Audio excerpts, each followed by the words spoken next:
पाठ 20 अनमोल भेंट। इस कहानी के रचयिता गुरुदेव रविंद्रनाथ टैगोर संसार के महान साहित्यकारों में अपना विशेष स्थान रखते हैं।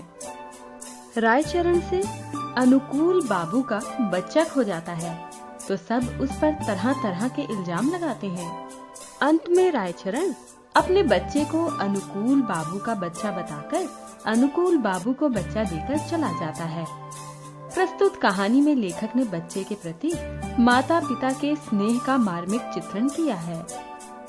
रायचरण 12 वर्ष की आयु में अपने मालिक का बच्चा खिलाने पर नौकर हुआ था। उसके पश्चात काफी समय बीत गया। नन्हा बच्चा रायचरण की गोद से निकलकर स्कूल में प्रविष्ट हुआ। स्कूल से कॉलेज पहुंचा, फिर एक सरकारी नौकरी पर लग गया। किंतु रायचरण अब भी बच्चा खिलाता था। वह बच्चा उसके गोद के पाले हुए अनुकूल बाबू का पुत्र था। बच्चा घुटनों के बल चलकर बाहर निकल जाता।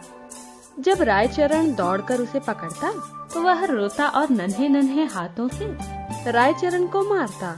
रायचरण हंसकर कहता, हमारा भैया भी बड़ा होकर जज साहब बनेगा।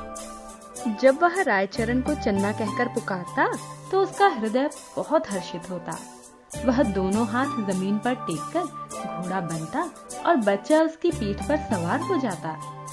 इन्हीं दिनों अनुकूल बाबू की बदली पद्मा नदी के किनारे एक जिले में हो गई। नए स्थान की ओर जाते हुए उन्होंने कोलकाता से अपने बच्चे के लिए मूल्यवान आभूषण और कपड़ों के अतिरिक्त एक छोटी सुंदर सी गाड़ी भी खरीदी। वर्षा ऋतु थी। कई दिनों से मूसलाधार वर्षा हो रही थी। ईश्वर ईश्वर करते हुए बादल छंटे। संध्या का समय था। बच्चे ने बाहर जाने का आग्रह किया। रायचरण उसे गाड़ी में बैठाकर बाहर ले गया। खेतों में खूब पानी भरा था। बच्चे ने फूलों का गुच्छा देखकर जिद की। रायचरण ने उसे बहलाना चाहा, किंतु वह न माना। विवश रायचरण बच्चे का मन रखने के लिए घुटनों तक पानी में उतर गया और फूल तोड़ने लगा। कई स्थानों पर उसके पांव कीचड़ में बुरी तरह धंस गए। बच्चा तनिक देर गाड़ी में मौन बैठा रहा। फिर उसका ध्यान लहराती हुई नदी की ओर गया। वह चुपके से गाड़ी से उतरा। पास ही एक लकड़ी पड़ी थी। वह उसने उठा ली और भयानक नदी के तट पर पहुंचकर उसकी लहरों से खेलने लगा। नदी के शोर में ऐसा मालूम होता था कि नदी की चंचल और मुँहजोर सुंदर जलपरियां बच्चे को अपने साथ खेलने के लिए बुला रही हैं। रायचरण फूल लेकर वापस आया तो देखा कि गाड़ी खाली है। उसने इधर उधर देखा। उसके पांव के नीचे से जमीन निकल गई। वह पागलों की भांति चारों ओर दौड़ने लगा। वह बार बार बच्चे का नाम लेकर पुकारता, किंतु उत्तर में चन्ना की मधुर ध्वनि न आती थी। चारों ओर अंधेरा छा गया। बच्चे की माता को चिंता होने लगी। उसने चारों ओर आदमी दौड़ाए। कुछ व्यक्ति लालटेन लिए हुए नदी के किनारे खोज करते हुए पहुँचे। रायचरण उन्हें देखकर उनके पैरों पर गिर पड़ा।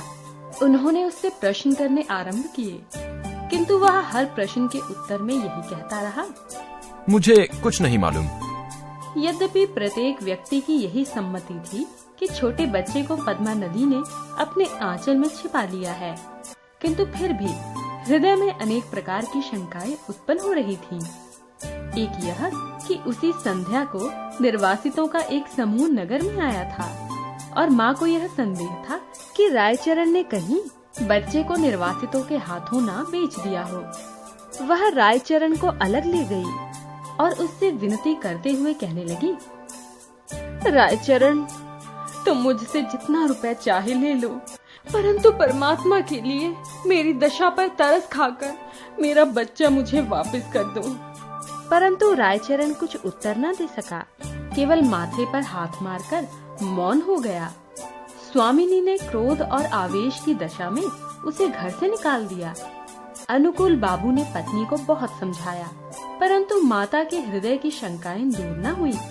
वह बराबर यही कहती रही, मेरा बच्चा सोने के आभूषण पहने था, अवश्य इसने। रायचरण अपने गांव वापस चला गया। उसकी कोई संतान न थी और ना ही संतान होने की कोई संभावना थी, किंतु साल की समाप्ति पर उसके घर पुत्र ने जन्म लिया। पत्नी सूतिका गृह में ही मर गई।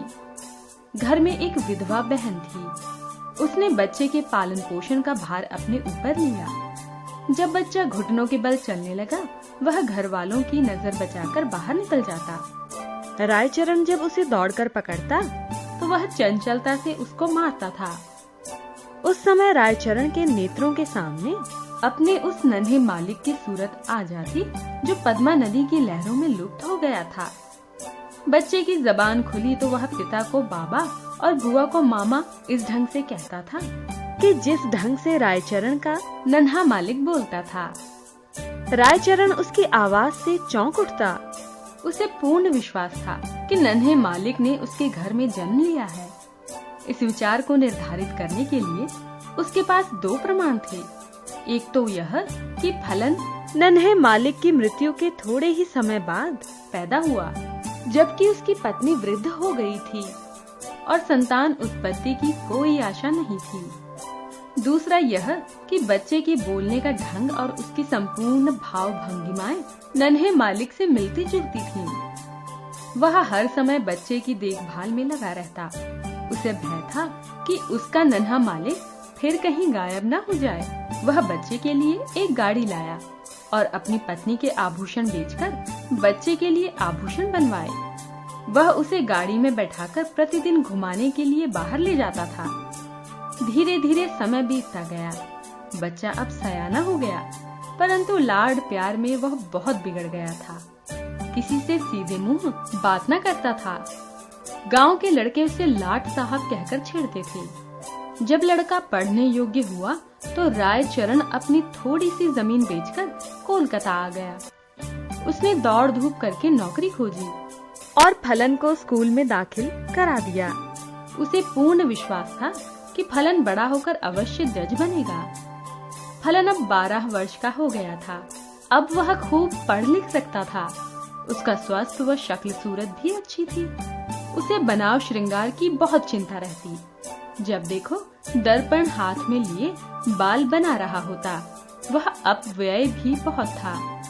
पिता की सारी आय व्यर्थ की विलास सामग्री में व्यय कर देता।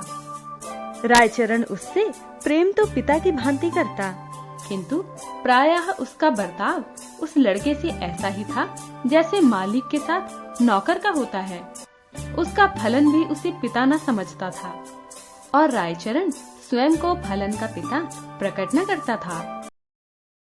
छात्रावास के विद्यार्थी रायचरण के गंवारपन का उपहास करते और फलन भी उन्हीं के साथ सम्मिलित हो जाता। रायचरण ने जमीन बेचकर जो कुछ रुपए प्राप्त किया था वह अब लगभग सारा समाप्त हो चला था। फलन अपने पिता से जेब खर्च, विलास की सामग्री और अच्छे अच्छे वस्त्रों के लिए झगड़ता रहता था। आखिर एक युक्ति रायचरण के मस्तिष्क में आई। उसने नौकरी छोड़ दी। उसके पास जो कुछ रुपए शेष था फलन को सौंपकर बोला, फलन, मैं एक आवश्यक कार्य से गांव जा रहा हूँ। बहुत जल्द वापस आ जाऊंगा। तुम किसी बात से घबराना नहीं। रायचरण सीधा उस स्थान पर पहुंचा जहां अनुकूल बाबू जज के पद पर लगे हुए थे। उनके और कोई दूसरी संतान न थी। इस कारण उनकी पत्नी हर समय चिंतित रहती थी। अनुकूल बाबू कचहरी से आकर कुर्सी पर बैठे थे और उनकी पत्नी एक बाजारू दवा बेचने वाले से दवा खरीद रही थी। काफी दिनों के बाद अचानक अपने वृद्ध नौकर रायचरण को देखकर वह चकित रह गई। उसकी पुरानी सेवाओं को याद करके उसे रायचरण पर बहुत दया आई और उससे पूछा, क्या तुम फिर नौकरी करना चाहती हो? रायचरण ने मुस्कुराकर उत्तर दिया, मैं तो अपनी मालकिन के चरण छूना चाहता हूँ। अनुकूल बाबू भी अपने पुराने नौकर रायचरण की आवाज सुनकर कमरे से बाहर निकल आए। रायचरण को देखकर उनके हृदय का घाव फिर ताजा हो गया। उन्होंने मुंह फेर लिया। रायचरण ने अनुकूल बाबू को देखकर कहा, सरकार, आपके बच्चे को पद्मा नदी ने नहीं बल्कि मैंने चुराया था। अनुकूल बाबू ने आश्चर्य से कहा, तुम यह क्या कह रहे हो? क्या मेरा बच्चा वास्तव में जिंदा है? उनकी पत्नी ने उछलकर कहा, भगवान के लिए बताओ, मेरा बच्चा कहाँ है? रायचरण ने कहा, आप संतोष रखें, आपका बच्चा इस समय भी मेरे पास है। अनुकूल बाबू की पत्नी ने रायचरण से विनती करते हुए कहा, मुझे बताओ। रायचरण ने कहा, मैं उसे परसों ले आऊंगा। रविवार का दिन था। जज साहब अपने मकान में बड़ी बेचैनी से रायचरण की प्रतीक्षा कर रहे थे। कभी वे कमरे में इधर उधर टहलने लगते तो कभी कुर्सी पर बैठ जाते। उन्हें किसी प्रकार भी चैन न था। आखिर 10 बजे के लगभग रायचरण ने फलन का हाथ पकड़े हुए प्रवेश किया। अनुकूल बाबू की पत्नी फलन को देखते ही दीवानों की भांति उसकी ओर लपकी और बड़े जोर से गले लगा लिया। उसके नेत्रों में आंसुओं का समुद्र उमड़ पड़ा। कभी वह उसे प्यार करती, कभी आश्चर्य से उसकी सूरत ताकने लगती। फलन सुंदर था, उसके कपड़े भी सुंदर थे। अनुकूल बाबू के हृदय में भी पुत्र प्रेम का आवेश उत्पन्न हुआ, किंतु थोड़ी देर बाद पुत्र प्रेम का स्थान कानूनी भावना ने ले लिया। उन्होंने रायचरण से पूछा, भला क्या प्रमाण है कि यह बच्चा मेरा ही है? रायचरण ने उत्तर दिया, इसका उत्तर मैं क्या दूं सरकार? इस बात का विश्वास परमात्मा के सिवाय और किसी को नहीं हो सकता कि बच्चा मैंने ही चुराया था। जब अनुकूल बाबू ने देखा कि उनकी पत्नी फलन को सीने से लगाए हुए है, तो सोचा कि प्रमाण मांगना व्यर्थ है। इसके अतिरिक्त उन्हें ध्यान आया कि इस गंवार को इतना सुंदर बच्चा कहाँ मिल सकता था और उसे झूठ बोलने से क्या लाभ हो सकता है। सहसा उन्हें वृद्ध नौकर की बेईमानी याद आ गई और कानूनी मुद्रा में बोले, रायचरण, अब तुम यहाँ नहीं रह सकते। रायचरण ने ठंडी सांस भरकर कहा, सरकार, अब मैं कहाँ जाऊं? बूढ़ा हो गया हूँ, अब मुझे कोई नौकर भी तो नहीं रखेगा। भगवान के लिए अपने द्वार पर पड़ा रहने दीजिए। अनुकूल बाबू की पत्नी बोली, रहने दो, हमारा क्या नुकसान है, हमारा बच्चा भी इसे देखकर प्रसन्न रहेगा। किंतु अनुकूल बाबू की कानूनी नस भड़की हुई थी। उन्होंने तुरंत उत्तर दिया, नहीं, इसका अपराध बिल्कुल क्षमा नहीं किया जा सकता। रायचरण ने अनुकूल बाबू के पांव पकड़ते हुए कहा, सरकार, मुझे न निकालिए। आपका बच्चा मैंने नहीं चुराया था, बल्कि परमात्मा ने चुराया था। अनुकूल बाबू को गवार की इस बात पर और अधिक क्रोध आ गया। बोले, नहीं, अब मैं तुम पर विश्वास नहीं कर सकता। तुमने मेरे साथ कृतज्ञता की है। रायचरण ने फिर कहा, सरकार, मेरा कोई अपराध नहीं है। अनुकूल बाबू ने त्योरी पर बल डालते हुए कहा, तो फिर किसका अपराध है? रायचरण ने उत्तर दिया, मेरे भाग्य का। परंतु कोई शिक्षित व्यक्ति भाग्य का अस्तित्व स्वीकार नहीं कर सकता। फलन को जब यह पता चला कि वास्तव में वह एक धनी व्यक्ति का पुत्र है, तो उसे रायचरण की इस चेष्टा पर बहुत क्रोध आया कि उसने इतने दिनों तक क्यों उसे कष्ट में रखा। फिर रायचरण को देखकर उसे दया भी आ गई और उसने अनुकूल बाबू से कहा, पिताजी, इसे क्षमा कर दीजिए। यदि आप इसे अपने साथ नहीं रखना चाहते तो इसकी थोड़ी सी पेंशन निर्धारित कर दें। यह सुनने के बाद रायचरण ने अपने बेटे को अंतिम बार देखा और चुपचाप अनुकूल बाबू की कोठी से निकलकर कहीं चला गया। महीना समाप्त होने पर अनुकूल बाबू ने रायचरण के गांव कुछ रुपया भेजा, किंतु मनी ऑर्डर वापस आ गया। गांव में अब इस नाम का कोई व्यक्ति न था।